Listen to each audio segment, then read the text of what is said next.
This is the show that I've been waiting for. Poppy, come back. We got Matt Verderame, Sports Illustrated. We got Pat Norton from Bears Minicamp, our guy, and we have the most miserable man on the planet joining the show and another special guest to start the show. This is the CHGO Bears Podcast. Stick it right there. Let's go.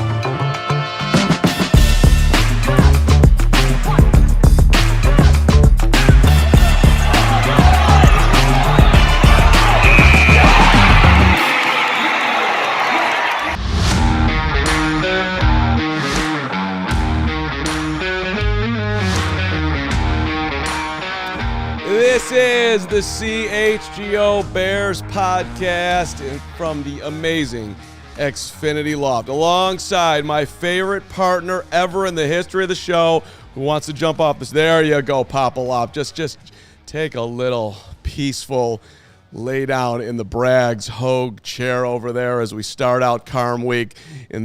This is the way that we wanted to start it out here, Pop. Me and you and Poppy's not listening to you. Poppy's not listening, but vacation is here. No, go ahead. There she goes, and that will do it. It's just like Hogan Braggs. Just Hold left. on. Watch. Okay. All right. Right through the old wicket there, as I believe she did not take out any potential cords. Near-death experience, but we are good to go. Pat Norton is going to sit in that seat in a little while here. Pat had a great article on Caleb, which you can read at allchgo.com. So we'll talk to Pat in about, call it 26 minutes from now. And then my guy, diehard Knicks fan. Shout out to, you know what, for our New York Bears fans out there that are Knicks fans that somehow are watching the show, congratulations. 1973 was a long time ago. It was actually the year I was born. And 53 years later, you're an NBA champion. Which brings me to our first guest from Sports Illustrated, a tremendous Knicks fan himself, along with his football knowledge. Matt Verderame, we need to start out with congratulations, buddy. You've lived and died it. My favorite Knicks playoff moment, of course, was Smith again, 1993 Game 5, and now that's actually in the rearview mirror for you. You are an NBA champion sports fan. Congratulations. Yeah, I don't know what I can say or not on the show, but yeah, F. Charles Smith. Yeah, listen, that sucked, and that last few games against San Antonio decidedly did not suck. Unless you're a Spurs fan. In that case, it probably sucked a lot. The 29-point comeback to me is the thing that everybody will remember about that series, and rightfully so. But I think it almost, in a weird way, almost overshadows Brunson having a Jordan-esque Game 5. I mean, obviously he is not Michael Jordan, but in that game, as the game went on, it felt like he's just never going to miss. Like, if they just get the ball to him, they're scoring. 2, 3, whatever, they're scoring. And he single-handedly won that game. Yeah, hand in his face, didn't matter. Stevenson product, which, by the way, I have a lot of hot Knicks takes, but we'll do football first here. But I'll just say this, just out of the gates. To all the dads out there that are going to look at Jalen Brunson and Rick Brunson and look at videos of his dad screaming at him to follow through. And don't do that. Yeah. You're not an NBA player. You're not an NBA. You didn't play in the NBA. You're not passing Correct. those genes along. Let's not ruin youth sports more than they're already ruined because this guy, who's not the most athletic dude on the planet, not the biggest guy, not the fastest guy, is the MVP of the finals and led the Knicks to their first championship since 1973. But Brunson was up. It was honestly very annoying because I thought the Spurs were the better team in the series, and so I had bets on them. I was picking them, and I'm like, you guys aren't going to win because I forgot the number one principle in basketball, which is if you have the guy that can put the ball in the bucket in the fourth quarter, then you got a greater chance of winning the game, and the Spurs didn't have it. Bottom line. I will push back on the fact, maybe not surprisingly. I don't think the Spurs were the better team. I went into that series supremely confident the Knicks were going to win that series. Now, part of that is, to be fair, I think experience in the NBA has proven out over the years that it just matters. It does.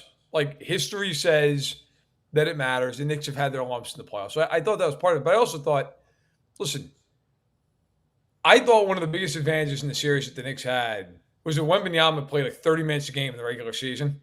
Yep. And that's fair. The Knicks have just been killers in the fourth quarter, man. Like, when they get into these games. So I just felt like, is he going to be able to play 40, 42 minutes against the Knicks, who I knew, look, nobody has an answer for him. I mean, he's an absolute, and I say this kindly, like a freak show. I mean, there's nothing you can do.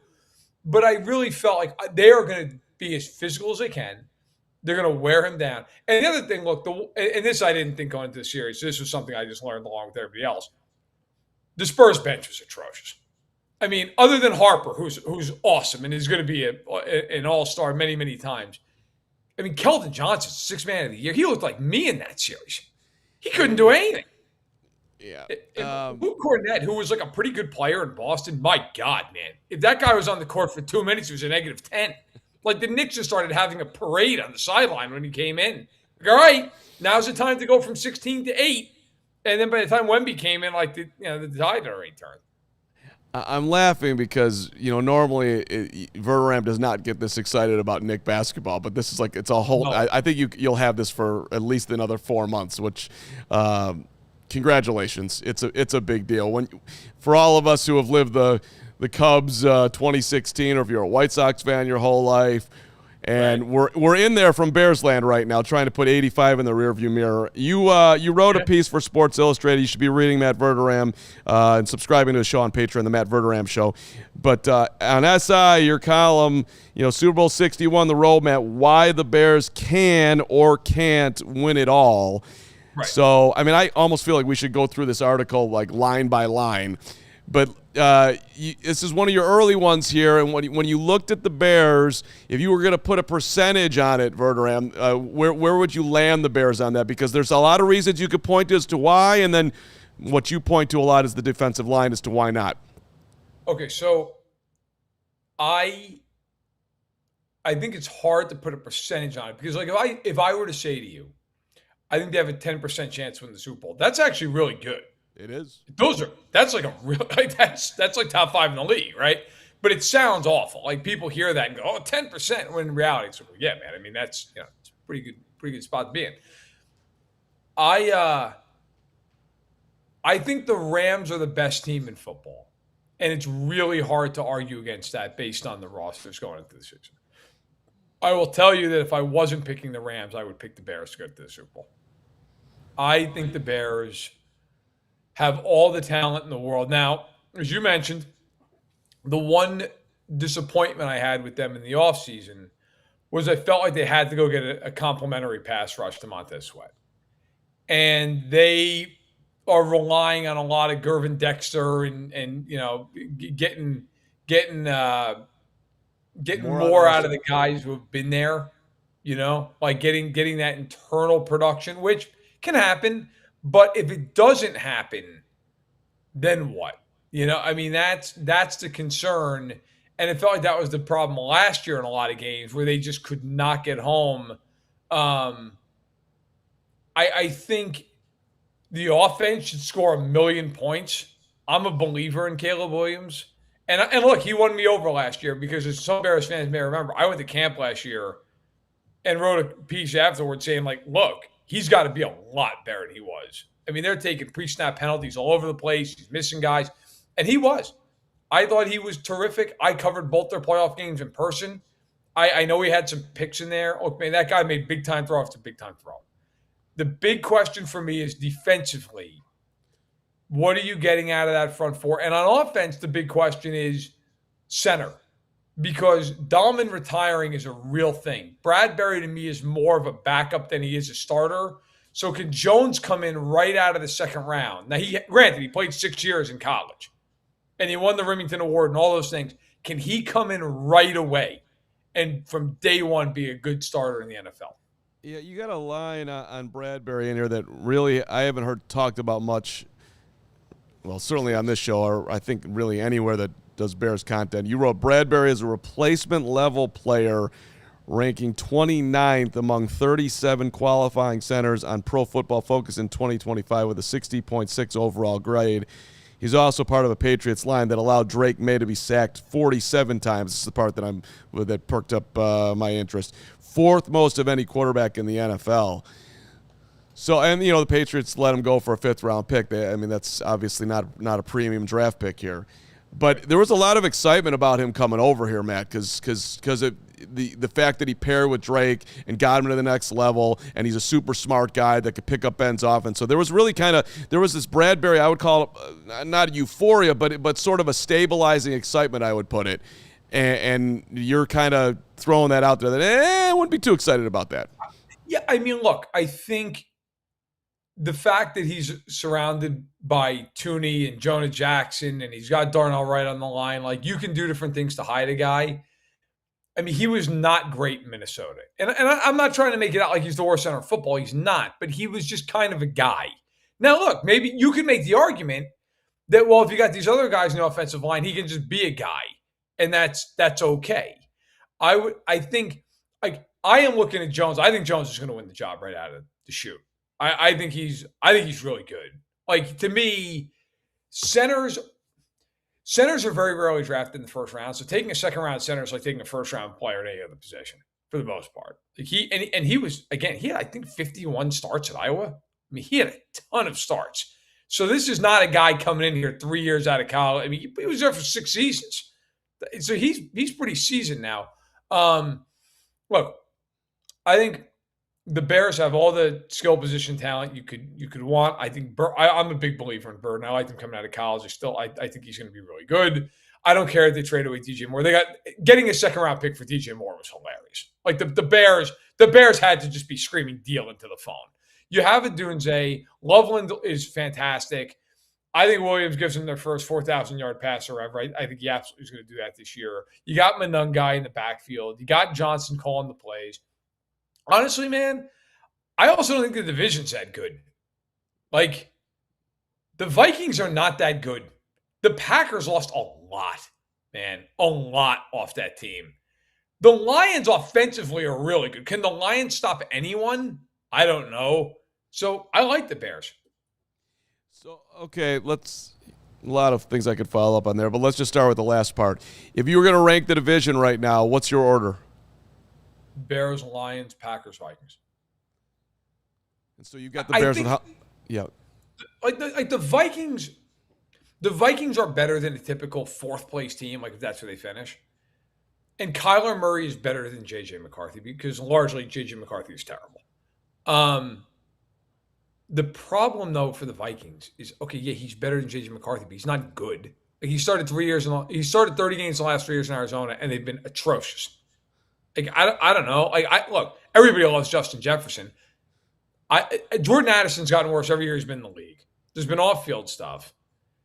Hawkinson's a good tight end. I don't love their running game. I don't love the offensive line, especially on the interior. Defensively, Grenard's gone now. Like Harrison Smith is retired. They're all right, but I think they're all right. The Packers, I will say this for the Packers. I know Bears fans don't want to hear this. They have the infrastructure of a team that just wins a lot. You know what I mean? Like the coach is really good. They know how to win games. I think Jordan Love's a good quarterback. But, man, they lost Elton Jenkins, and they lost Romeo Doubs, and they lost guys off that defense as well. The Quay Walkers of the world. Like Micah Parsons isn't going to be there until maybe October at earliest. That's a lot. That is a lot. And like if you look at the Packers, and I said to you, who's the guy who, either side of the ball when Parsons isn't on the field, that scares the hell out of you? Who is it? Right. I don't know. Yeah. Does that guy exist? Like maybe Tucker Kraft? Well, but like that, right. There's no one where the Lions at least can go Amon-Ra, Jahmyr Gibbs, James Williams, those guys, Aiden Hutchinson. Those guys are blue chippers. There's not one blue chipper on the Packers if Parsons is on the field. Right, and he won't be available till later in the year and all these things. Right. So it's I get it. All right, hey, by the way, hit the like button for Matt Verderame being here, Sports Illustrated. Hit the like button for Steven producing a Carm Show solo all week. That's just, it's a major lift for Steven. I already annoyed him yesterday. Hit the like button for Pat Norton coming on up here. We appreciate it. And by the way, hit the like button for the Iceberg and the Craigulator all in the chat. Good to see you all. So let's go another direction. If you throw out there's a Jadavian Clowney out there, there's a Cam Jordan out there who's got ties to Dennis Allen, and the Bears are, can get creative and find the money to sign them. If that happens, like, how much do you further believe in the Bears? Like, do you look at it like they have to go get Cam Jordan? He fits, even though he's in his late 30s, and or if they roll the dice not doing that, that's like borderline malpractice if you don't add a veteran that's sitting out there like that. I don't know that I feel like it's malpractice, but I feel like it's a missed opportunity. Look, as I said, I think the Bears are the second best team in the conference. I really feel that way. And when if you're that good, you're certainly good enough to get there, right? I mean, they almost beat the Rams in the playoffs last year. Probably should have. So I covered that game. I remember walking out of the stadium that night thinking, like, the Bears, they've got their guy. They've got the guy who can get them to where they want to go. And look, for anyone who's unfamiliar with me and my background, I came up covering the Chiefs for years and grew up a Chiefs fan. And I remember watching Mahomes. And even though they lost the NFC title game to New England in 2018, his first year as a starter, I remember walking away from that game thinking, they've got their guy. Like, they are going to be back here over and over and over. And I'm not saying that Williams is Mahomes. I mean, that would be an insanely lofty comparison for anyone. What I am saying is sometimes you know it when you see it. I don't care that he made mistakes. And, like, look, man, that guy made throws in the playoffs that people just don't normally make, period. And it wasn't one. If it's one, okay, every once in a while, some guy will just heave one up there. Over and over and over and over. Like, this guy, he just keeps bringing it back. There is something to that. I think the Bears should bring in a veteran pass rusher. I think that would be smart. I think it would fill the most obvious hole on the team. But I do think they're the best team in that division. And the NFC right now, look, take the Rams out of it for a moment. The NFC South stinks. Okay, everybody in that division stinks. I'd argue everybody in the NFC East ranges from to stinks. Like, the Eagles, if Mekhi Lemon is really good right out of the chute, then okay. If not, The Cowboys can't stop anyone. The Giants, I was about ready to pick the Giants to win the division, and then the offseason happened, and now I'm out. I have no idea what you're getting out of the Commanders. They have one receiver who's better than me. And then the NFC West, look, man, I give the Seahawks all the props in the world. Are they going to do that again with Sam Darnold after losing a whole bunch of pieces off of their defense? I don't know. The Niners, talented, love the coach. Can they ever stay healthy? They're only getting older. Like, I don't know. Like, the Rams are the favorite, and they ought to be.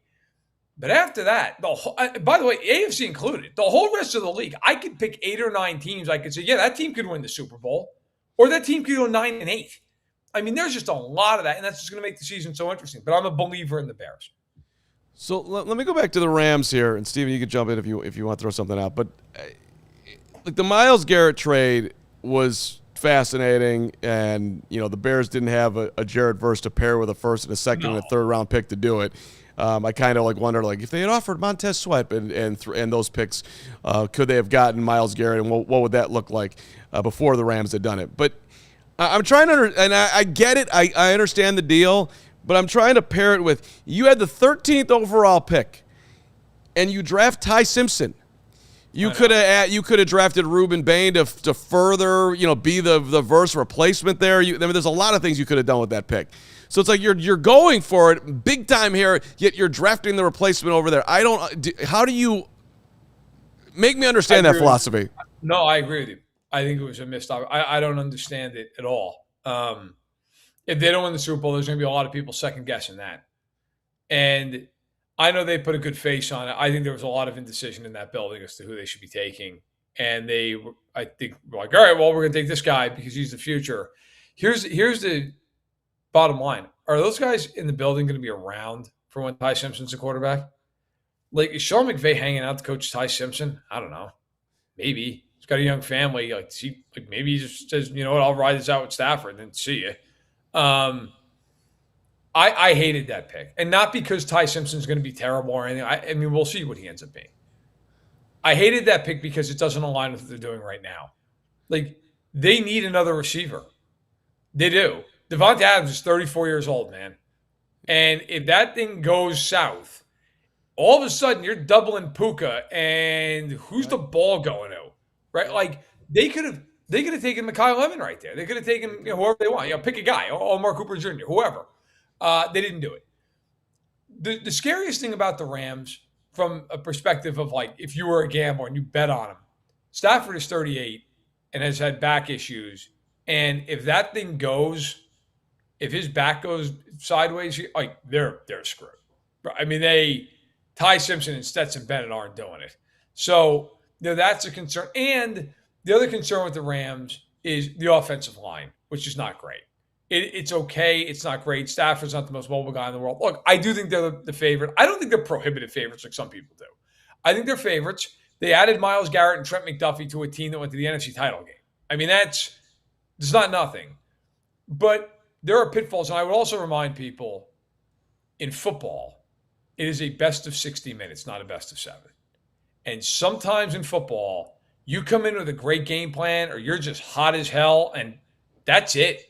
Like, it's not, there's no like, we'll adjust to the next game. No, you won't. You'll go home. And so I like the Rams as the best team, but I didn't like the draft pick.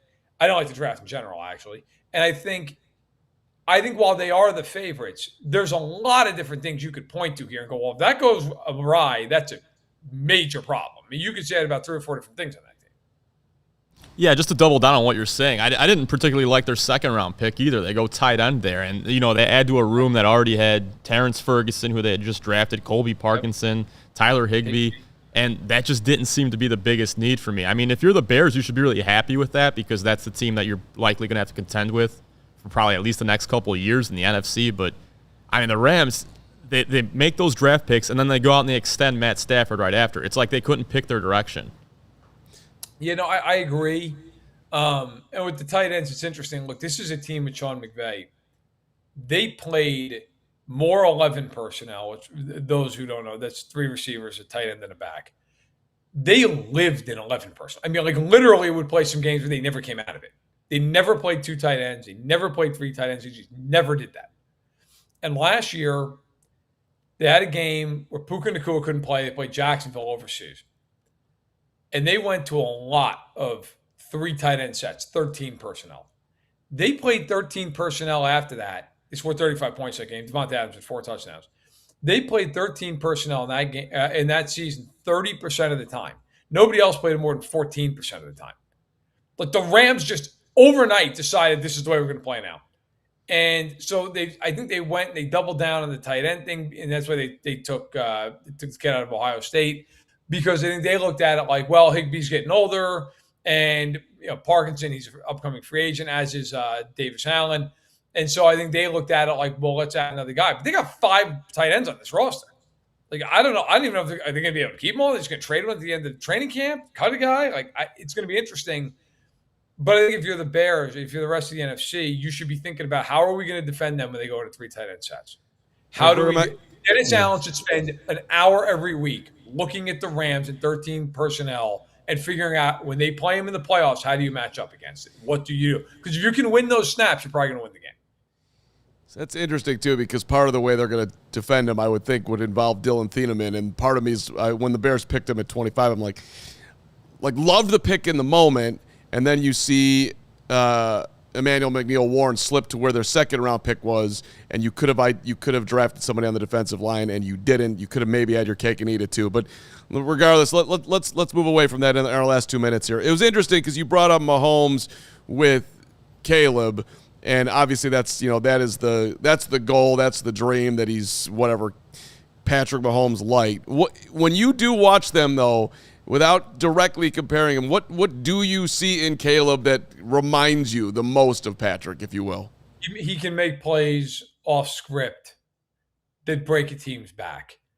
That, I think, is, Mahomes, look, I think Mahomes is misunderstood sometimes nationally because there's this mindset of, he'll break contain and that's when he's most dangerous. And yeah, that's somewhat true, but Mahomes is great in the pocket. I mean, he's accurate, he's on time. But to me, that's what makes when he gets out of the pocket so terrifying. It's like Mahomes can kill you in the pocket. So you've got, and this is a lesson, I think, for Caleb Williams here moving into year 3. Because Mahomes is so good in the pocket, teams have no choice. They've got to get to him. And then when you're bringing the rush and then he gets out of it, that's when it becomes, oh my God, like he's broken contain and it's one-on-one. And just like Williams, he can run or he can gun this thing on a rope 40 yards across the field. Williams, I want to see that completion percentage go up to like 64%. I don't care if it's 67, 60. He doesn't have to be. But if he can get it up by, let's say 5% in the pocket, now it becomes harder because like right now you might have some teams who go, hey, man, let him stay in the pocket. Don't let him out and make him throw from the pocket. And we'll be able to kind of collapse it in time and in sync and be able to squeeze him. If he can kill you on time from the pocket, then it becomes we've got to get to this guy now. And that's when the lane opens up. He can step up, step out, and boom, make huge plays. I think he's got that same ability that Mahomes does. When he gets out of the pocket, he's terrifying because he can beat you a lot of different ways. Verderame, great stuff as always. The Patreon show is the Matt Verderame show. It's next to free. It's a great. How often do you do it? Tuesdays and Thursdays, Wednesdays and Fridays. What do we got? Monday. I do it Monday, Wednesday, Friday. Well, there you go. You can read him at Sports Illustrated too. You know I love the time, brother. Thanks for being here, man. You got it, Carman. Anytime. Congrats on the Knicks. All right, Pat Norton, leftovers from minicamp. We're going to hear from Ben Johnson. We're going to hear from Caleb. We're going to hear even from Kalif Raymond. Some good stuff here. Pat wrote a great article. We'll talk about that next, but first. Hey, we appreciate you being part of the CHGO community, and we've heard from so many of you who wanted me to host a solo show, so you're getting exactly what you want right now. Of course, I'm kidding. Hey, we are always looking to improve our shows, better understand how you listen, what you value, what you like, what you don't like. So we have launched a quick survey, and your feedback will help us shape the content you love, make it even better. That's the goal. Only takes a couple of minutes, and it's going to make a big impact. So if you got a moment, go to allchgo.com/contest. Let your voice be heard, and we will reward you for your time. Chance to win a $100 Amazon gift card for doing this. We very, very much appreciate you taking the time. Those of you who passed it along to a friend, we appreciate you as well. Thank you so much for being a part of CHGO. We would not be doing this without you. And I do want to give a shout out to our friends at Sunnyside Dispensary, here to elevate your baseball season. Great weekend, especially if you added in the sunny side. The White Sox taking 2 out of 3, the Cubs taking 2 out of 3. Maybe you tried one of their 100 different strains to choose from, easy online ordering, in-store pickup. And you maybe tried, if you're out on the golf course, their Good News Tea Time vapes this weekend. If you haven't, get in there. It's a lemonade flavor. It goes great with an Arnold Palmer around the golf course all spring long. By the way, come on out to our golf event, June 26th. They also have the Stash Pass Summer. It's live now through Labor Day. What's Stash Pass? It's the summer rewards program at Sunnyside where you earn rewards simply by visiting, making qualifying purchases. Every time you go, you get a stamp. Closer to your next reward. 4 times you go, 5th time you will get a free something beautiful from Sunnyside. We love our friends at Sunnyside. Use that promo code HICHGO at checkout to qualify. HICHGO at checkout to qualify. Sunnyside Dispensary, only the best under the sun. All right, and looky, an actual co-host is in the studio. Patrick Norton is here. Poppy has departed with Lori. She'll be now taking part in a sales internship, which is a great thing for Poppy. Pat, good to see you, buddy. Good to see you. Me and Pat were out at Big Brothers Big Sisters on Saturday. We were? I was kind of the commissioner, let's call it, for CHGO, and you were the all-time quarterback and the referee. I thought you did a great job leading the team down the field. It was awesome. Thank you. We got in the end zone. That's all that mattered. Right. You spread it around. On a day like that, that's all that matters is just scoring touchdowns. Right, and there was an Elijah out there who the Bears should draft in about 5 years. He was all over the field. Kenzel was great. Yes, it was. I mean, Kenzel, Javon, Isaiah. My team was great. The whole roster. Whole roster. See, yeah, they were great dudes. It was a ton of fun. And, if you want to support Big Brothers Big Sisters with us, our golf event is June the 26th. There is still spots available. Go to allchgo.com, hit up the old events page, and that'll be there for you. Friday, June 26th, White Deer Run Golf Course. Would love to see you out there. We're going to make it a memorable day. It's out by my neck of the woods, so if anybody wants to go and hang out afterwards, let's just do something impromptu. Have a good time. So come on out, and a couple guys from the softball team are coming. So it's going to be a lot of fun. All right, Winners. So let's do some minicamp reflections here. Your piece, which you can read at all CHGO, a look at how Caleb Williams' leadership blossomed during the Bears off-season program. How did you come to that headline? Take us inside the head of what you witnessed and why you wanted to make this sort of your biggest takeaway from minicamp. Well, I'll start with this. Adam Johns did help come to that headline a little bit, too. Don't give him credit. He gets a little bit. He's in Missouri. It's fine, but okay. Right. My biggest takeaway, I think, right now from camp is that Caleb is seeing the game through the same lens as Ben Johnson. And that is what you want from your franchise quarterback. It's what you want from any quarterback. It's what you pretty much want from any player on your team. And it's not Caleb did not have that level of confidence in himself or in the offense last year. He did not. And you're seeing that come out now in minicamp, and that's a great time for it to come out before training camp and before the playoffs begin, because that's when you start to get the sense that, all right, he's got a sense for what everybody else is supposed to be doing too. And so this is just, he's ahead of the program right now. Yeah, and I mean, maybe we could throw Ben in here, Stephen, which was just interesting. He was asked on day one, are you worried about people catching up to us, and do you have to move the league is going to figure out the Bears, so to speak. And like when I was going back through my exciting weekend of just rewatching these press conferences, like this, it just stood out right at the start. This answer on day one of minicamp, Ben on the offense, and if he's got to do more so they can be an effective offense, so to speak. I feel like we're so multiple in what we do and what we've put on tape.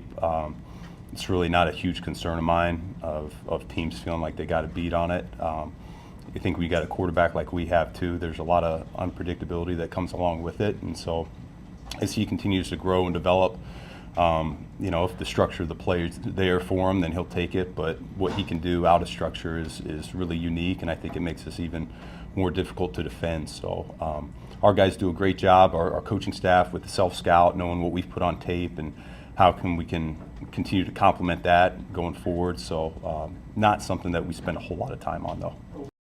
So, I mean, he just would never have said that last year, to your point about, like, Caleb last year. He's basically saying, like, look, we have so many weapons, and we have this guy with a cannon playing quarterback for us, that they're not going to catch up to us if we run our stuff. And don't you think that's somewhat of a relief for him too? At some point, that was he confident that Caleb would ever pick that up right away when he got here? Maybe not, but he's come a long way in just 1 year.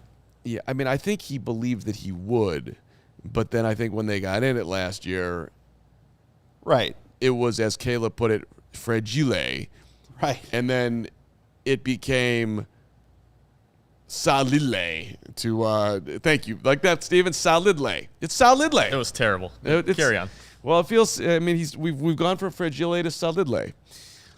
That's what I'm saying. And it's not just Caleb, by the way. Let's play one more for Ben. Like, he's asked about Colston, who he had a big part of drafting, and it's just like, yes, it's the quarterback, but it's also who's around him. Like, this is a guy going into his second year, and this has been just, he's not talking about him quite like he's a Hall of Famer, but it's certainly long away from a dude that just got here.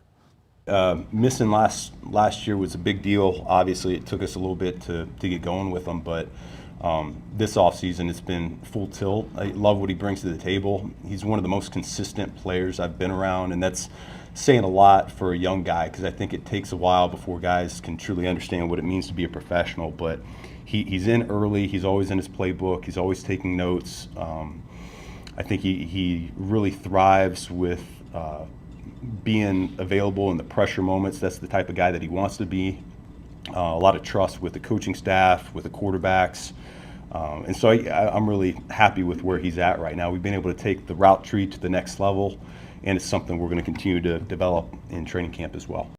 Did that stand out to you at all? By the way, it's okay if it didn't. Did that? I mean, I don't know. To me, it's like, oh, wow, he's in the route tree to the next level. Like, okay, so there's going to be a whole host of plays that we didn't see last year that now that we've gotten this far, we're going to go to this far. He was their leading receiver last year. Of Right. course, yeah, of course that stands out. Yeah. Right. And sure, 714 yards shouldn't have been a leading receiver on a team, but they were also the only team that had 4 receivers with at least 650 yards receiving. I think there were 2. It was them and the Chargers. So they spread the wealth. That's an interesting They'll stat. spread the wealth again this year probably. They've got the horses for it, and Colston, yeah, you expect him to take a step up. That was an impressive first year, but again, just a first year. So I'll put a question to you and to the chat. If you were to guess who will lead the Bears in receiving yards this year, do you go chalk and say Loveland, or do you go elsewhere? I'm thinking Luther Burden. Uh-huh. I do. I think that he is the most talented receiver on this team right now. But I don't know. That's just kind of where I see the offense going. Steven? Yeah, I mean, I've been pounding the table for this all offseason. For me, it's also Luther Burden. I'm predicting 1,100 yards for him. I'm going way over the top. I think he's going to have an excellent year. For what it's worth, I don't think 1,100, like, it's obviously close to double of what his production was last year. I don't think that's necessarily over the top for Luther. Well, when you consider, too, that he was only playing 30% of the snaps in the first, 10 weeks. 10 weeks, yeah. 10 weeks. Insane. And now DJ Moore's targets are gone. Right. You figure that 30% of the snaps is at least 70% in those first 10 weeks. And then all of a sudden you start doing the math, and it's like, I think that's pretty feasible for a guy of his talent. And Verderame said it too, and he pointed out that he expects Caleb to be the first 4,000-yard passer in Bears history, and I think that's going to happen this year. He set the record this year, right?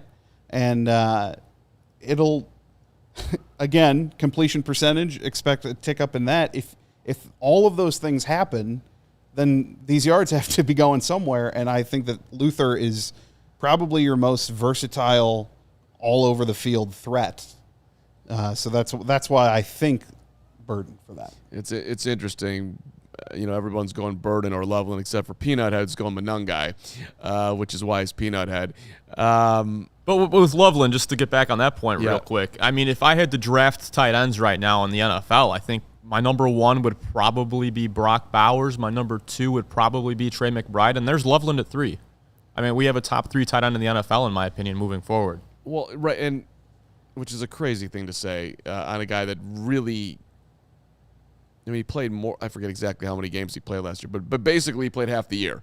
But his targets just went so far up in the finals. He's getting 14 targets in playoff games. Like, that's why I personally would pick Loveland, because I think that connection has been established.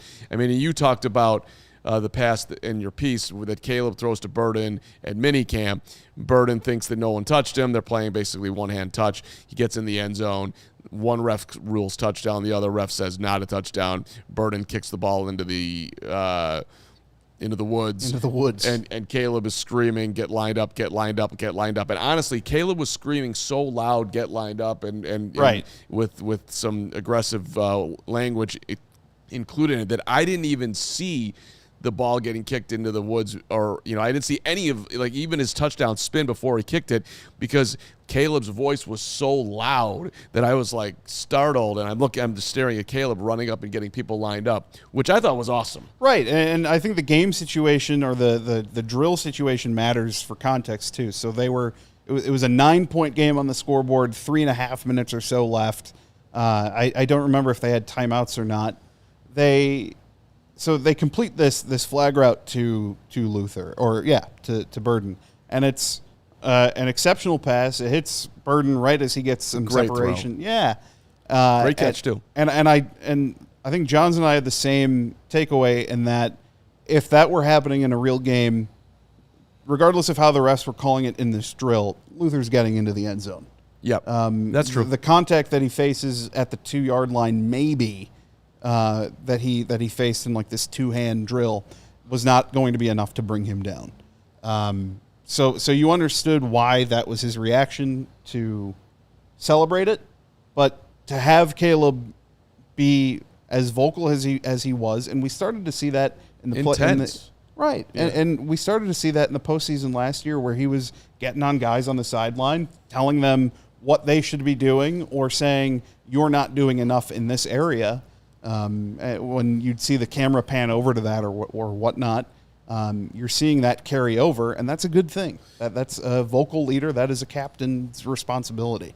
Well, I just also think, like, if you go back his rookie year, I do not think the team had his back the way they have, or trusted him the way they trust him now. And right. there's a huge difference from where he started to where he is now, and which is, plus there's a massive upgrade in talent too. I mean, Luther Burden was not here. Colston Loveland was not here. Kyle Monungai as a backup running back was not here. Joe Tooney wasn't here. I mean, you can go down the list here. I want to play something from Kalif Raymond coming back here, which further not just the talent but the work ethic of the team that's standing out. Hit the like button. A little bit more with Pat Norton on day 1 of Carm Week, which is terrifying to me to. Hey, shout out to all the soccer fans out there. Hey, bring your friends, your fans, your frenemies. They all want to come together all at once and have a Casamigos margarita, one at a time while you're hanging out.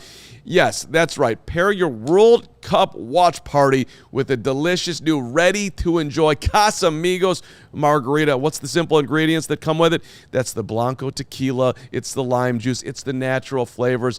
They are sure to rival any of your personal favorite hangout spots, by the way. So uncork, pour over ice, garnish with the lime. 110 calories per servings, the real juice. They got 2 flavors for you, classic lime and the spicy. Our next watch party, by the way, is this coming Friday at Bub City versus Australia. Then we're at Joe's on Weed Street on the 25th versus Turkey. Whether you're at your favorite spot or stocking up at home, make it Casamigos. Visit allchgo.com/events to RSVP for any of our U.S. men's national team watch parties. And I'll tell you about our friends at Four Seasons. It's getting hot out there. Don't mess around here. Whether your AC stopped working, you got the clogged drain that you don't want, maybe you need an extra outlet installed. That always helps. For those of you who want to read at night, talking to myself right now, Four Seasons has you covered. They're available 24/7 for emergency service. No extra charge for nights, for weekends, for holidays.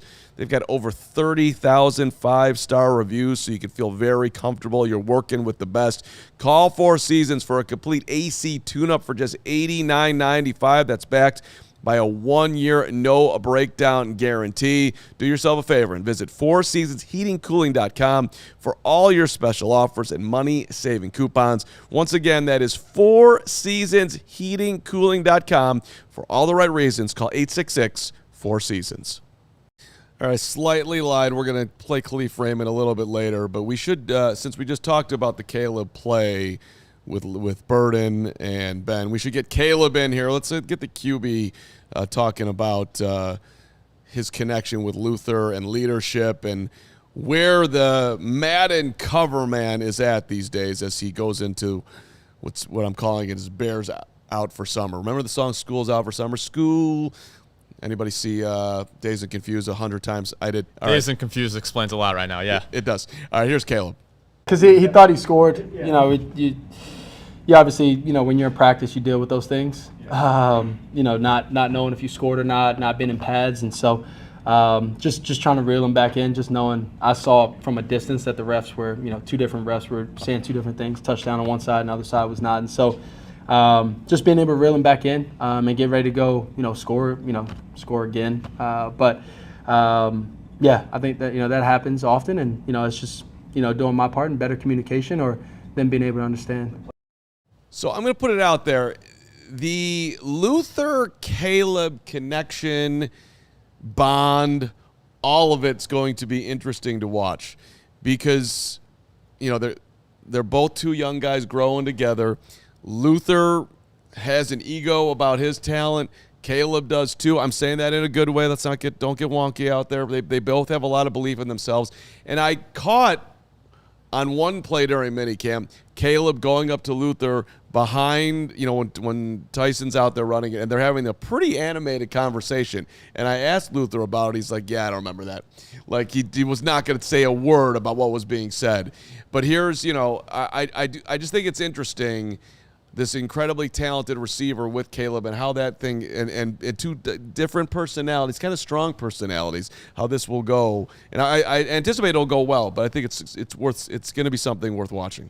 You can draw some comparisons to Brandon Marshall and Jay Cutler's relationship, both with the Broncos and then rekindled with the Bears, where they were comfortable getting in each other's faces and hashing things out, and it worked out on the field. And that wasn't necessarily what happened in that situation, but it's the chance for a relationship like that bodes well for the Bears. Yeah, and Caleb's not afraid to take the leadership role, right? Period. And Luther's not afraid to be Luther.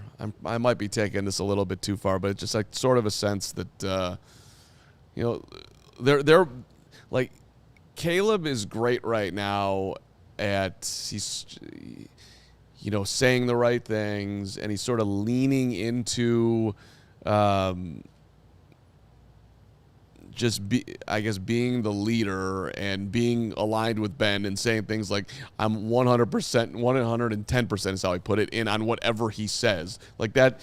And you also know there's this inner competitive insanity to him that's driving, his willingness to be there till 9 o'clock at night during on each weeknight during the season, and how much he's putting into it, and how he loves weightlifting and all these things, that if somebody's going to get in the way of success, it's going to come out and it might not be perfect. Like there's an emotional guy in there that right. he's trying to harness, and I think the same thing sort of for Luther.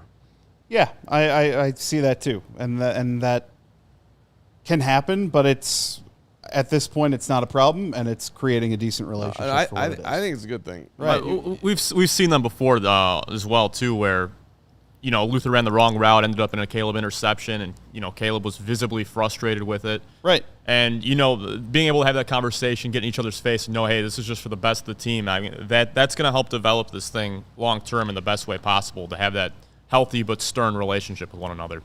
Well, then there's another guy, Kalif Raymond, who had something to say to his QB about the way he's handling his emotion, which I also think is awesome, having a veteran around, and Caleb's response to it was great. We'll do that next, but first, shout out to our friends at Shady Rays. Oh, it's a beautiful time to have your Shady Rays. Go out to the lakefront today. Look at Soldier Field. Bring your sunglasses, and if you somehow lose them staring at the beautiful Soldier Field, Shady Rays has you covered. They are changing the game. Sunglasses are made for real life. They're good looking. They're polarized. They're durable, and they're not stupidly expensive. And yes, if you lose them or break them, if you're on a boat or just, I don't know, just staring at Soldier Field, and then all of a sudden you just forget how beautiful the day was, and you walk away from your things, your shades. Shady Rays is going to send you a brand new pair. No guilt trip, just the replacements. So wear them in comfort and wear them knowing that a new pair is right around the corner if you lose them. Go to ShadyRays.com, use the code CHGOSR, and you get 50% off 2 or more pairs of polarized sunglasses. Only the best under the sun. They are the best. Shady Rays. And new vehicles are in store at our friends at Ray Chrysler Dodge Jeep and Ram. What's up, Ray Scarpelli? this is your chance to score a great deal at the Make This the Summer event. That's right. That's what we're talking about. Go to Ray CDJR on Route 12 in Fox Lake and choose from their huge inventory on the new Chrysler, Dodge, Jeep, and Ram models. And right now, you're getting $14,000 off, 14 off MSRP. Plus, you get 2.9% financing for 72 months. How long is that, Greg Braggs? That would be 6 years. All right.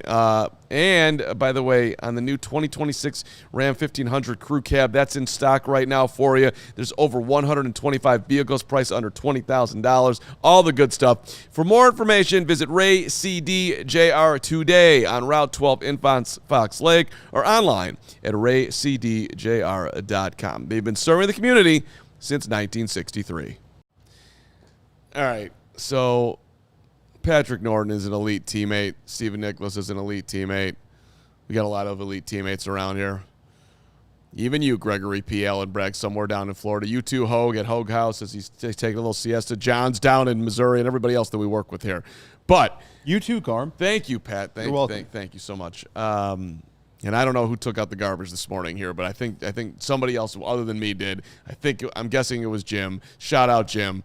If it wasn't Jim and somebody else, just taking that off my plate was, as the director of garbage, felt amazing this morning coming into a nice clean CHGO. Nobody cares about that. Let me move along. So Kalif Raymond is just a solid veteran receiver who Ben Johnson identified they're willing to give $5 million to come on over here and play a much larger role. I think that Olamide Zaccheaus is just the versatility, special teams, and as a receiver.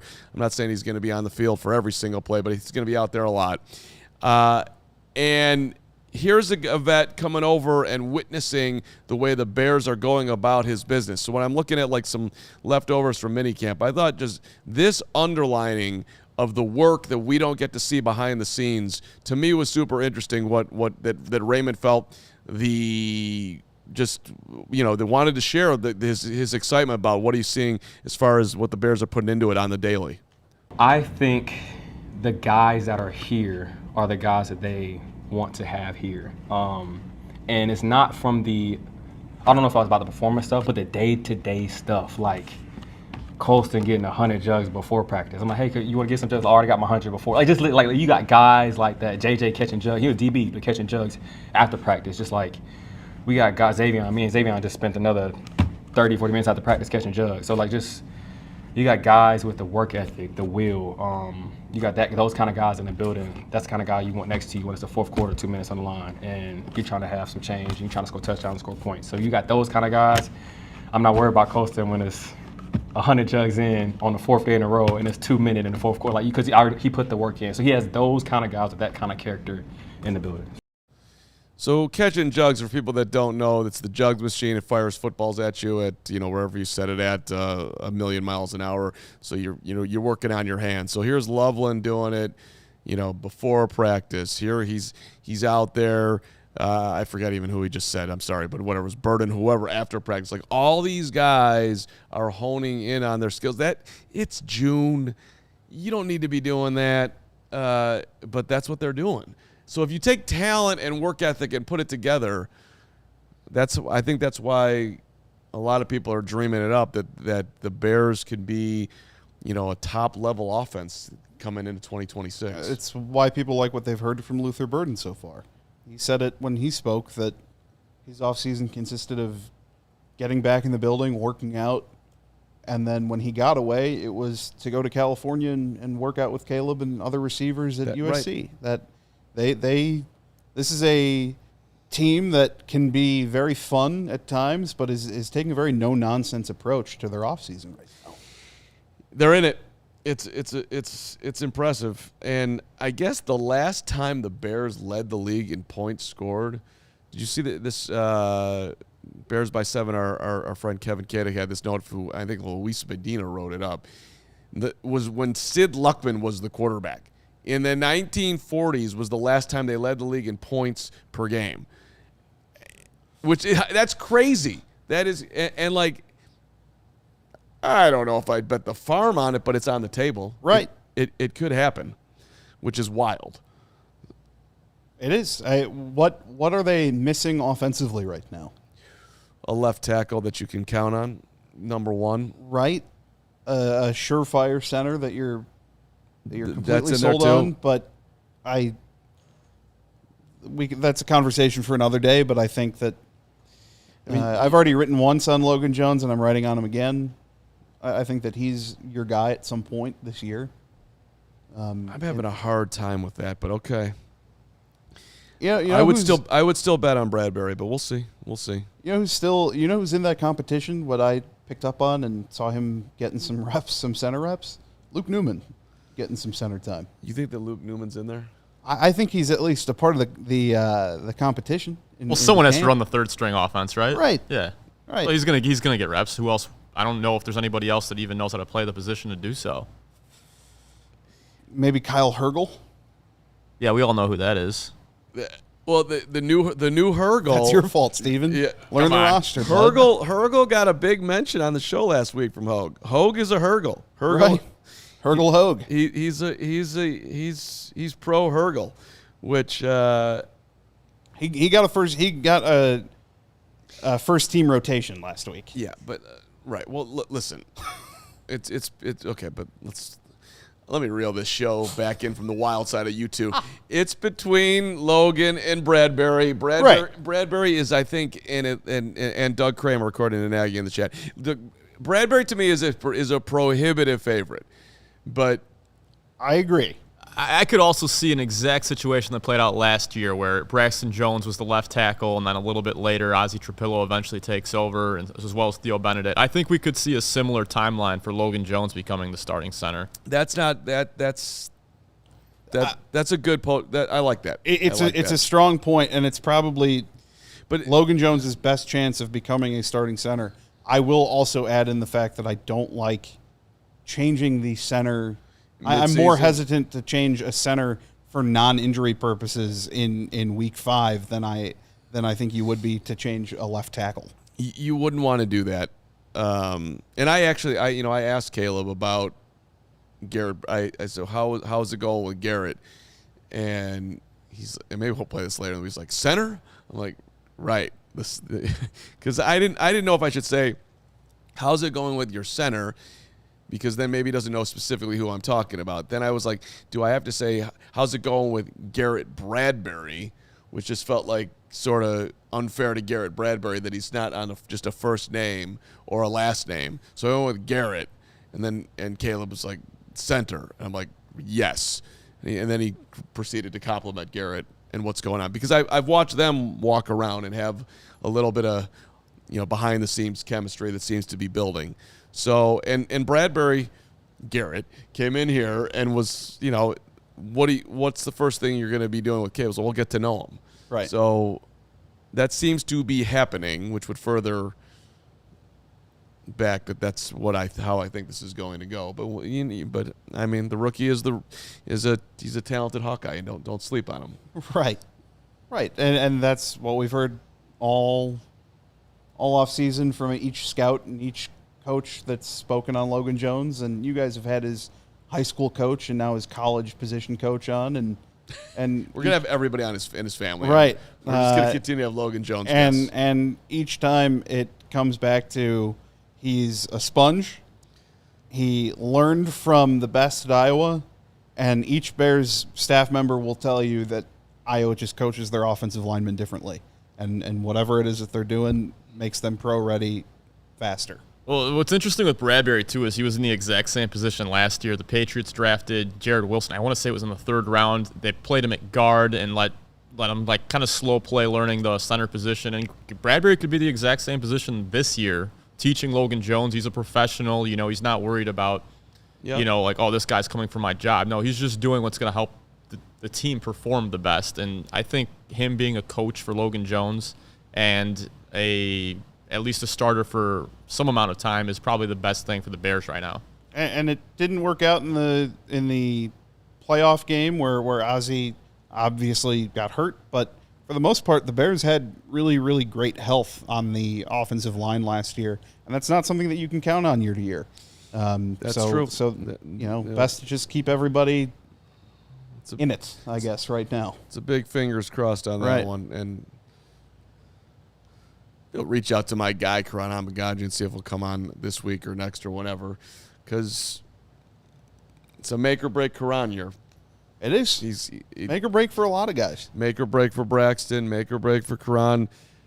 I guess maybe it's not necessarily make or break for Theo. He can just sort of just slide into the swing tackle dude, and maybe he can have a 10-year career in the league. Yeah, but for what Theo costs, I mean, your best option is keeping him on the roster. Karan's an interesting one, though. I was going through what I project to be my 53-man roster, and he was a name I kind of got stuck on. And, you know, if he doesn't have a strong training camp, I know he was a third-round pick, but he could be on the roster bubble. Oh, there's no doubt. There's Yeah. no doubt. But it's a decent start to minicamp, at least the fact that he's out there. All right. We are going to do something really special because we're doing overtime today on day one of Carm Week with one of my great friends.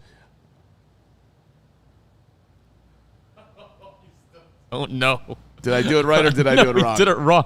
When you're in studio, you can talk over it. When you're on StreamYard, you can't. Okay. I knew that. You thought you had it. You didn't know it. So we are in overtime, as I now know that in studio you can talk over the overtime banner, which I've been told. How many times do you think I've been told that? 125 times? If we're being honest, it's at least 10, yeah. Yeah. Well, and I hope he's not watching because he's on vacation, but if Braggs is watching, you're about to see him in the chat. Okay. So, slight pivot here. And I do think this is actually Bears adjacent, if you will. I think Carm Sweet Bippy. I think Lindemann. I think Nagy. I think King Book of World. You could maybe relate to this gentleman I'm about to bring on. Now, did you watch any of the NBA Finals? Whole thing. Do you hate the Knicks? I do. Yeah.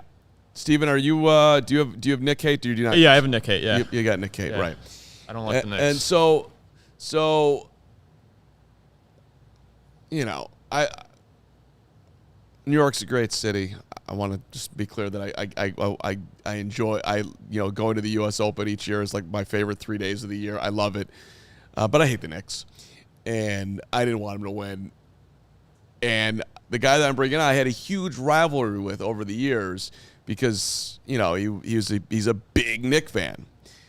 His name is Steve Gruthius. He was an assistant coach at St. Edward's University in Austin, Texas, when I was the elite play-by-play host for St. Edward's University men's and women's basketball, along with baseball and softball. Did that as well, 2005 to 2007.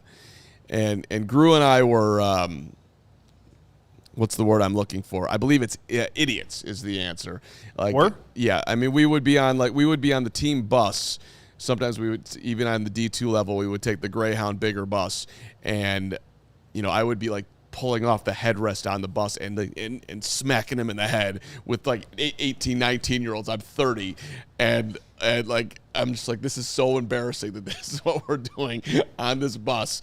But I couldn't, we would just get into these ridiculous arguments that would end in physical violence, which I'm not proud of. But so Gru was like the biggest Knick fan of all time, and he would mock Pippen, he would mock whatever. And then somehow, some way, this Knick fan couldn't root for the Knicks this year. And so I figured, there's some, Bears moved to Indiana, I'm swearing off the Bears. So I figured I would just bring this sad-ass story to the podcast today and let this be a lesson for Bears fans.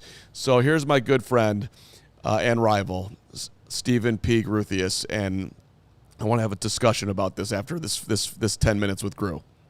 Well, this is actually one of the true privileges of my life on my day of hosting somewhat by myself, to be able to bring in my good friend Steve Gruthius, who I met back in Austin, Texas, Stephen, 2005 to 2007. He was an elite assistant coach and in general just a miserable person. We used to play one-on-one, and I used to win, except the days that I didn't. And one time I stormed off the court after he hit a three to win a game. But we don't need to talk about that. Gru, thank you for making time. We appreciate you. Hey, I'm doing this more for me than for you. This helps me. This is my therapy.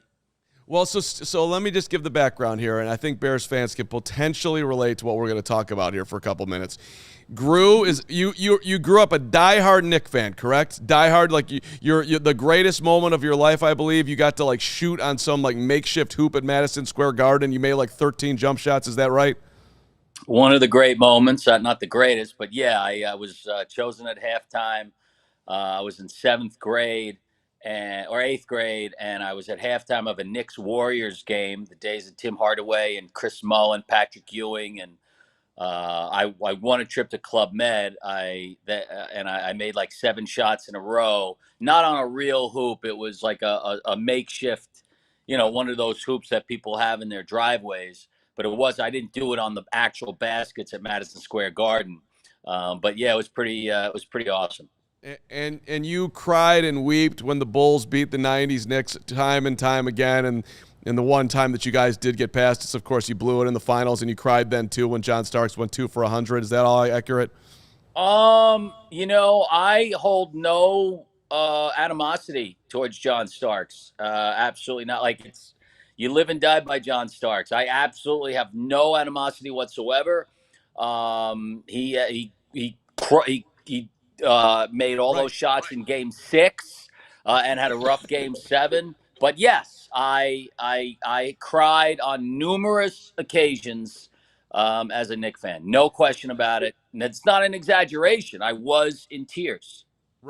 Right, exactly. And then last year they had a run to the Eastern Conference Finals, and you were all in, and you were rooting for Tibbs and company. It was a great year. You were right there. You're nodding your head yes for those who are listening on the pod and not watching live.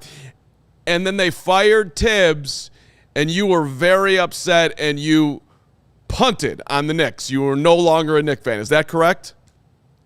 I never thought that day would come, but they fired. That's exactly correct. For the first time in my life, I was rooting against the Knicks this year. They won the championship, and I have not been able to partake in the celebration like everybody else. As a matter of fact, I'm upset by it. But yeah, that is correct. I was rooting against the Knicks because they fired Tom Thibodeau. So when they won it and came back again in Game 5, and you're sitting at home, I believe you live in Florida now, and there they are celebrating on the court, and there's John Starks, and there's Patrick Ewing, and there's all your Knick heroes alongside Jalen Brunson, who went to Stevenson, probably grew up a Bears fan. What were you doing? Yeah. I was my beautiful wife and 2 children are away because I had to do some stuff, but I was by myself, and I was in silence. I was not smiling. I love seeing Patrick Ewing and John Starks, but I wish it was under different circumstances. But yeah, I was in silence, and I was really, really angry at the San Antonio Spurs. And 2 days later, now you're still miserable, and you haven't celebrated it for a moment. You haven't had Eddie. No. I was out with some people this morning, and they asked me about the game, and of course they know I'm from New York, and I did not share it's not a lot of people know this. Not a lot of people know that I am rooting against the Knicks. Very few. So I got you. You are one of the few people that actually know that I'm not only not rooting for them, but actively rooting against them. Right. Yeah. And you like former Bulls, like you hate Scottie Pippen. Right.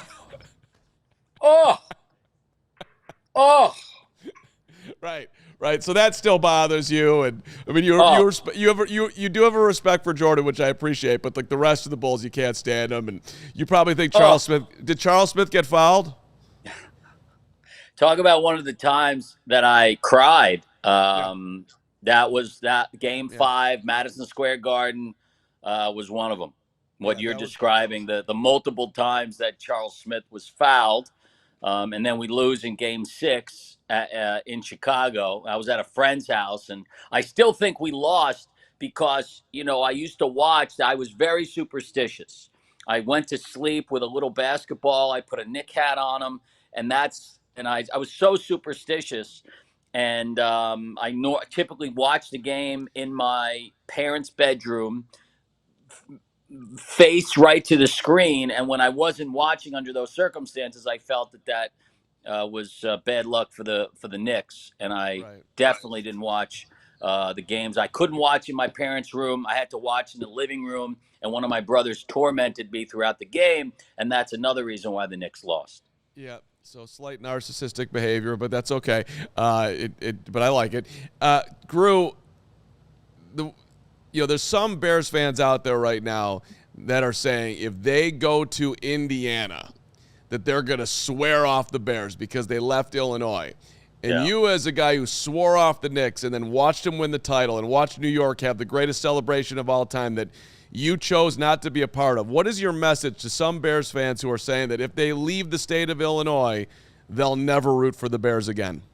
It's not their fault. It's like the Dodgers going to Los Angeles. The reason I'm a Met fan is because my dad was a Brooklyn Dodger fan, and O'Malley moves the team to California, so he can't. Who's he going to root for? He can't root for the Yankees. So the Mets come in.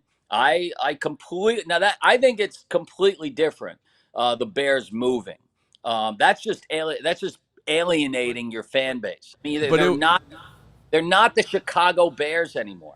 Well, but they will be called the Chicago Bears. They'll just be playing across the state, just like the New York Giants and the New York Jets, who you're also a fan of. By the way, Gru's a fan of the Mets, the Jets, and the Knicks, so he's never seen any of his teams win until the Knicks won, who he then didn't root for and is still miserable, which is why we did the moniker of Steve Gru, this miserable person, which I hope your take is a compliment. That's right. That's not an exaggeration. Like, my wife texted me and she said, "You've been waiting for this your whole life." And I said, "I know." And I wrote to her, I said, "I feel like crying. Like, I cannot celebrate this. It's incredible. Like, I can't believe they did this to me." And I really want to know when I see all these fans storming the court and I just wish I'm annoyed by it. Like, I've had enough. I listen to the greatest radio station in the world, WFAN. I can't listen because it's all celebration of the New York Knicks. And I can't take it. But to your question, I grew up with the Knicks, with the Jets, New York Jets in New Jersey. So I didn't know anything else. Those were the New York teams. Here, you are physically experiencing your team, a storied franchise, and I lived in Chicago for a couple of years, so I understand the allegiance. And they move them away. It's hard. Are you saying that if you were a Bears fan, you'd stop rooting for the Bears too, as the preeminent miserable person on the show right now? I've never experienced anything exactly like that. But how could you root for the team? They're not the Chicago Bears anymore. Because they're the Chicago Bears. Gru, this has been very informational, and I'm curious to see how the audience is responding. By the way, they're traitors. Why are they? I know you got to go, but why are they moving? Because it'd be a better deal for the Bears, and that's why they would do it. They don't make enough money as it is. I understand. Right, which is why some fans are going to swear off them, but then they're going to end up like you. And there you have it. I love that, man, for the record, and I appreciate it, and I appreciate the audience indulging that conversation. Two things out of there. One, have you ever cried? When have you cried from a sporting event that either you were watching and or a part of? Please put that in the chat. I'd like to hear tears in sporting events here to wrap up the show. And two, do I have any of my Indiana people watching today? They're like, I will not be a fan if they leave, because I'm seeing a lot of this in the Twitter world. And I am trying to not that, my number one motivation in life is not to have the Bears get the best deal possible. I've been very clear. I want them in Chicago, but if they're going to go, they're going to go, and I'm still going to root for the Bears. I'm not going to cut off my nose to spite my face. That's not going to happen. I think we'd all benefit from a geography lesson every once in a while, just to remind everybody where Hammond is. I get being against it in principle, but I don't for the geography sake of it. Steven, do you want to share your tearful sport memory, or do you want me to go first? I mean, I'll share mine since you teed it up for me. Yeah, when I was in 4th grade, playoff game, soccer. I was a big soccer player growing up. Pouring the entire game. Game goes to a penalty shootout. It's my turn to kick. Ooh, Needed a goal. big moment. I run up to the ball. I plant my pivot foot, get ready for the kick. Pivot foot goes out from underneath me, slides in the mud. I barely even get a kick on the ball. Obviously, the goalie saves it, and we lose. And I cried afterward. Were you I in? felt like I let the team down. Were you in mom's arms? Were you by yourself? The team was trying to make me feel better, yeah. I actually feel the pain of that one. That's horrible. That sucked. I was a good soccer player, too. It was like, it's that's not even hard. That's a rough moment. I slipped. You could be in the World Cup right now, and instead look at you. Yeah, that was Sitting behind a the one computer. thing that set me back, yeah. Right. Sitting here with you guys now. Right. I also 4th grade. 4th grade. What an emotional time for us, Stephen. Yeah. 4th grade basketball. Second year playing. Second of 2 years playing basketball growing up. I had become a very physical player. All right. And just throwing elbows in the paint. And What year was this? 4th grade. So I'm 10, maybe. Yeah, but the actual year. I'm trying to. Oh, trying to do a Bulls comp at that time. 2009, 2008. So little Joakim Noah type of Right. situation. All Okay. right. Okay. Shot my free throws like that too. Yeah. Yeah. Anyway, we take the lead. We wore baby blue. We were North Carolina is how we identified ourselves, and we're playing a team in orange. I can remember it like it was yesterday. And a kid named Jacob takes the ball. We take the lead. We're up by 1. 5 seconds left. Not even. We're doing like a full court press on them, and this kid hits a more than a half court buzzer beater against us. My legs have never felt more like jelly, and I just lost it. Tearful. I was a puddle. It was a mess. What was his name? Jacob Gary. Jacob Gary Brought you to tears. Jacob Gary brought me to tears. Half court shot. Know that, Jacob Gary. Congratulations. That was a great lesson, though. Great lesson. Thrill of victory, agony, defeat, all of it. Right. If we're going this level, I would share in Little League. In Little League, you would start out, say, like 8th in the batting order, and then the next week you batted 7th, and then 6th and 5th, and so it was a big deal when at least it was for me, when I got to be the leadoff hitter. And so, in traditional Carman family procrastination, Papa Fred, R.I.P. Miss you, Dad, got me to the game late. So I'm leading off, and I'm like, we're in the car, go, run red lights, whatever. And we get out there, and the game's starting. They're like, "Are you here? Come on!" So I run onto the field. And I'm all kind of, I'm flustered. I'm exasperated. I don't even know if my shoes are tied. And I get up there, and I was a pretty decent baseball player. First pitch, swing and a miss. Second pitch, swing and a miss. And they're like, oh, and it wasn't strike 3. It was Little League. So strike 4. Strike 5, strike 6, and they're like, okay, you can try the next one. I get up there, 6 swings and misses. I get up there for the next one. Strike 1, strike 2, strike 3, strike 6 again. Okay, we lost the game. I only got 2 at bats. I went 0 for 12 swinging, and after the game, I was beside myself weeping that happened, and that's when I realized that I had performance anxiety.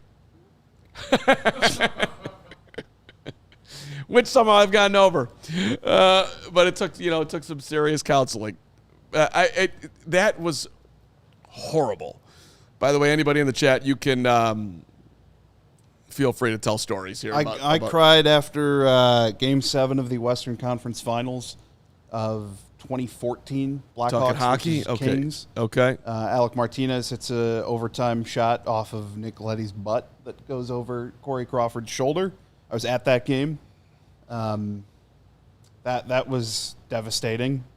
Jeff Carter was offside when he tied it, but Damn right he was. it's not like I still think about that. Sports cries for me. I was definitely crying when the Bulls won it in 92 at home, and I was standing on seat 18 and 19 in Section C, aisle 3 of the old Chicago Stadium, the greatest building that's ever been invented. I collapsed when the Cubs won it in 2016, but that wasn't a cry. I just literally slumped into the corner. I was like, that was physically overwhelming. Right. Same thing. Almost like you're too exhausted to cry. Yeah. At that point. I cry every day when I see Greg Braggs. There's that. He does have that effect on people. Yeah. $5 super chat from Philip Pizzatola, who, by the way, we were gonna say that Steve Gruthius was Pizzatola's distant cousin was the title that we considered, but we just went with Steve Gruthius, miserable person. Maybe I just thought about that in my own head. Pizzatola sending $5 in hopes that it'll help fix this worst 4 days in sports media, Carm Week. We're going to need some heavy lifting from Norton and Steven. Listen, buddy, you will, by the end of the week, Pizzatola, I'm going to get a $20 super chat out of you in gratitude for the entertainment that we are providing this week. We got, who's coming up on Carm Week?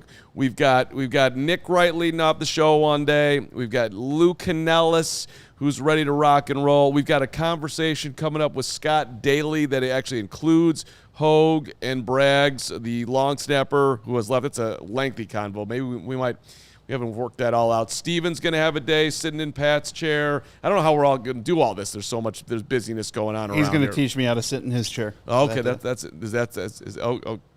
big. It's not that hard. I taught a bricklayer how to do it. What else? Anything? You just looked like you were going to say something. You know what I was going to say? Is a tease. When Lou Canellis comes in, I'll tell the story of how he helped lead me to this exact chair today. Oh, wow. Yeah. There we go. It's nice. All the way back from 3rd grade. Yeah. So I'm needless to say excited about the week. Do my best to keep holding it down as our guys get a recharge, and then I take off all of training camp and return. Jim Cook, our outstanding salesman. Is this the week that Panko gets on the show? Chris Panko, our also outstanding sales here at CHGO, has never expressed interest in doing that. I'm sure Jim would love to host the show, but we're not going to do that because Jim's kind of got an off-putting personality. I'm kidding, Jim. We love you.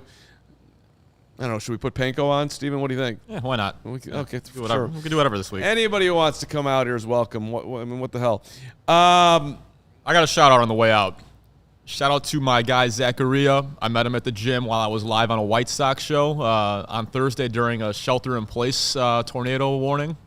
And he was in the chat, and he knew exactly where I was at, Lifetime in Burr Ridge. And next thing I knew, there he was standing next to me. I put him on for a quick second. Watches the show, big fan of the Bears show, watches the White Sox show as well. I did not get to ask him if he's Team Carm or Team Braggs, though. That'll be the next question. Also, Steven, I should send you this before I talk about it. Oh, here we go. 2:21 p.m. Carm sends me a graphic. I'm going to remind me to send you somebody who watches the show tomorrow, and we'll talk about it because I think we've done enough today. 2:22, hour and 22 on day one of Carm Week. That's good. Pat, thanks for coming in, man. Thanks for having me. And just be available the rest of the week, and just if you could just hang out around here with Poppy, that'd be amazing. All right, thanks for watching. Hit the like button on the way out. Appreciate Steven producing. Have a great rest of your day. We will see you tomorrow with some outstanding guests, and it's gonna be a fun week. Have a great rest of your day. We all silly like the mayor.